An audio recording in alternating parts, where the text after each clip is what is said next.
સુરતની લાજપોર જેલ ફરી એકવાર ચર્ચામાં આવી છે, જ્યાં બળાત્કારના ગુનામાં પાકા કામના કેદી તરીકે સજા ભોગવતા વિવાદાસ્પદ ધર્મગુરુ નારાયણ સાંઈની બેરેકમાંથી એક મોબાઈલ ફોન મળી આવ્યો છે. તાજેતરમાં જેલરના નામે ફોન કરીને કેદીઓના પરિવારજનો પાસેથી પૈસા પડાવનાર એક ઠગ પકડાયા બાદ લાજપોર જેલ પ્રશાસન દ્વારા સરપ્રાઇઝ ચેકિંગ શરૂ કરવામાં આવ્યું હતું. આ ચેકિંગ દરમિયાન તારીખ 27 નવેમ્બરના રોજ ઇન્ચાર્જ જેલર દીપક ભાભોરને બાતમી મળી હતી કે પાકા કામના કેદી નારાયણ સાંઈ પાસે મોબાઈલ ફોન છે. બાતમીના આધારે જેલની ઝડપી સ્ક્વોડ નારાયણ સાંઈના સેપરેટ સેલની ખોલી નંબર 1માં તપાસ હાથ ધરી હતી. તપાસ દરમિયાન જેલના લોખંડના દરવાજા પાછળ ચુંબક વડે એક મોબાઈલ ફોન ચોંટાડેલો મળી આવ્યો. એટલું જ નહીં, તેની પાસેના થેલામાંથી જીઓ કંપનીનું એક સિમ કાર્ડ પણ મળી આવ્યું. જો કે નારાયણ સાંઈ ફોન પર વાતચીત કર્યા બાદ ફોનમાંથી બેટરી અને સિમ કાર્ડ કાઢી લેતો હતો. સિમ કાર્ડ તે પોતાની પાસે રાખતો, જ્યારે બેટરી તે સુરક્ષા માટે સંતરી રૂમમાં છુપાવી દેતો હતો.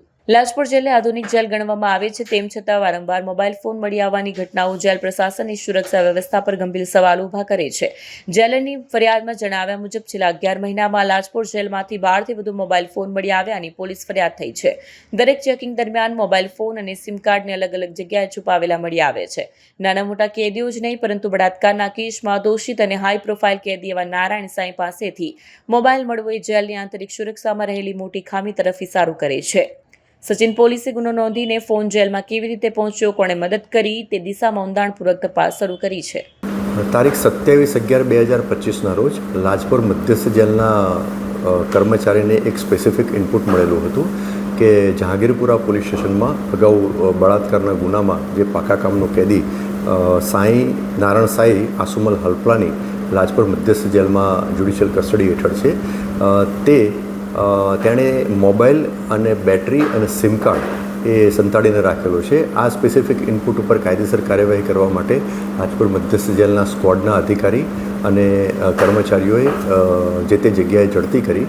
તો એમાં બેરેક નંબર 1માં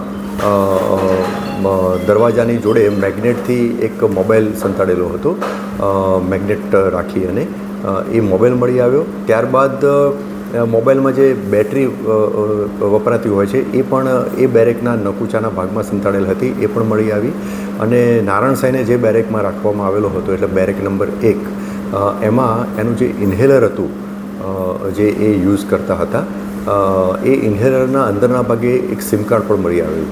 આમ મોબાઈલ, બેટરી અને સિમ કાર્ડ, આમ પ્રતિબંધિત વસ્તુઓ નારાયણ સાંઈના બેરેકમાંથી મળી આવી. જે અનુસંધાને નારાયણ સાંઈના વિરુદ્ધમાં સચિન પોલીસ સ્ટેશનમાં એક ભારતીય ન્યાય સંહિતા અને ધ પ્રિઝન એક્ટની વિવિધ કલમો હેઠળ ગુનો રજીસ્ટર કરવામાં આવેલ છે.